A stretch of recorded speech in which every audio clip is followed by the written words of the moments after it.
Ah, great birthday party! The same 5 songs on repeat. You stroll off on your own, check out the gifts table, and stuff some of those chocolate cookies into your pocket for later. You stumble on some nice balloons floating around, and because you have no self-control, you grab one and start inhaling that helium. Everyone else is outside playing games, pinning the tail on the donkey. And it's awesome! The first thing you notice is your voice changing. We've all done it at least once in our lifetime. Your voice gets super high-pitched and squeaky for a couple of seconds. You gotta keep inhaling through the balloon though, it doesn't last very long. It's a fun party trick, and it's all thanks to helium, which is much lighter than oxygen. Because of that, helium travels quicker through your vocal cords, making them vibrate faster. The faster they vibrate, the more you sound like Alvin and the Chipmunks. You lie back in a comfy chair. Suddenly you notice that everyone has that high-pitched voice too. Everyone's freaking out. You breathe in, something's up with the air. It feels different. It feels like the inside of the balloon you were just playing with. A little bit of helium isn't harmful, not when you're inhaling it through a balloon with almost no pressure. But a whole atmosphere of helium? Your ears start to feel a bit funny, and it sounds like someone's revving a motorbike inside your head.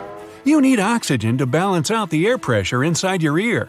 And since the atmosphere is now filled with helium for some reason, your body can't maintain that balance. Without that constant level, it feels like you're springing from sea level up to the summit of Everest and back. Everyone starts running around, shouting in high, squeaky voices. It's pretty entertaining, but also kind of terrifying. You look up in the sky and see a drastic change. You check your watch and it's still noon, but the sky is as dark as the night. You can still hear people squeaking, but now you can't see them. When the sun's rays travel to Earth, they get reflected and bounce off different particles in the air, especially oxygen. With helium instead of oxygen, you see much less blue and a whole lot more black. The sun? It suddenly just looks like a small dot in the sky.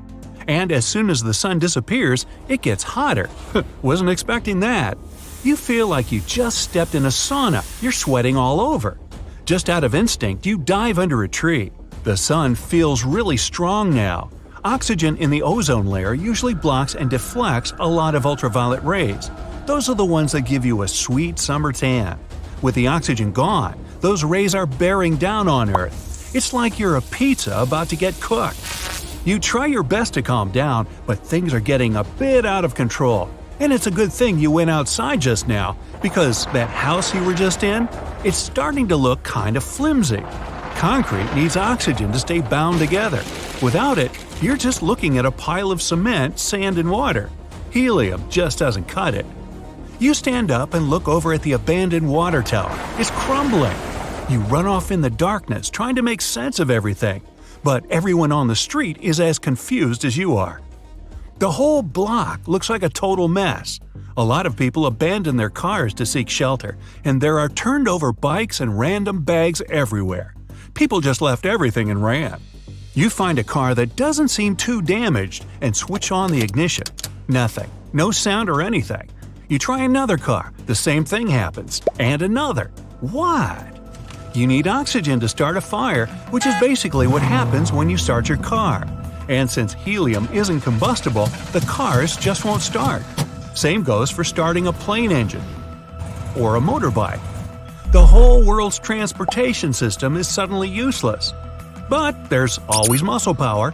What about that bike? Aha! Now you can escape this nightmare. You find a good one and pick it up. As you pedal along in the dark, you can almost hear the ground sizzling. You need to find help.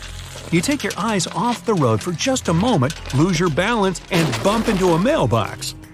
You're fine, you just brush yourself off and get back to pedaling.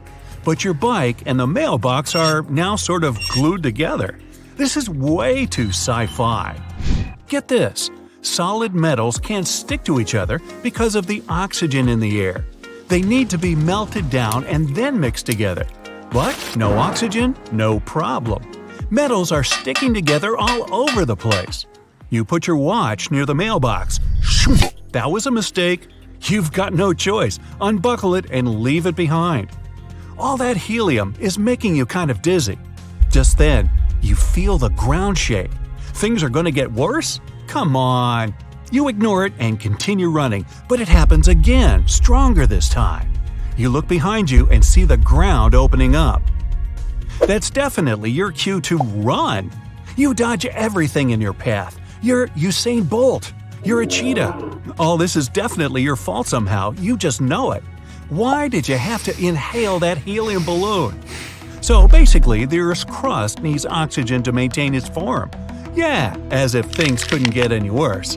But facts are facts, and the fact is, the Earth's crust is made of almost 50% oxygen. We're walking on air, people, literally.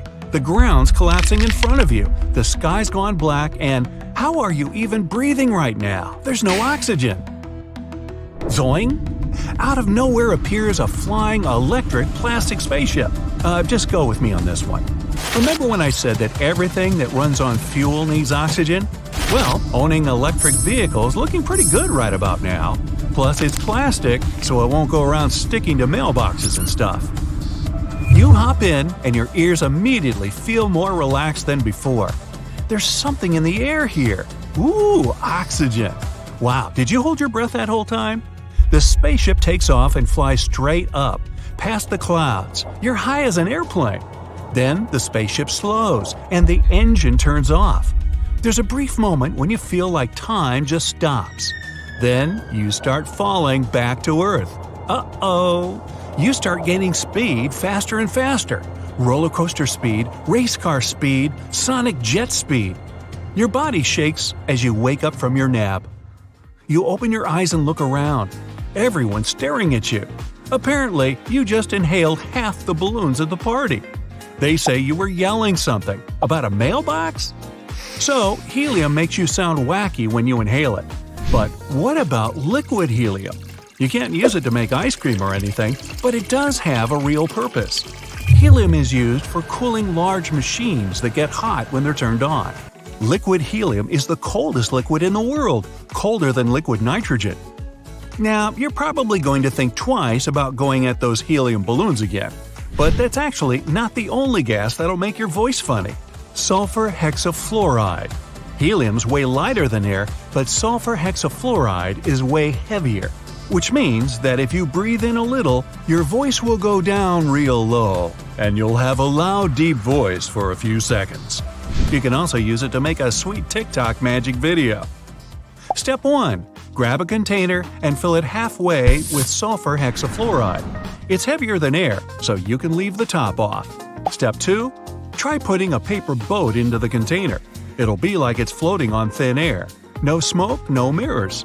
You can float anything on it, as long as it's light enough.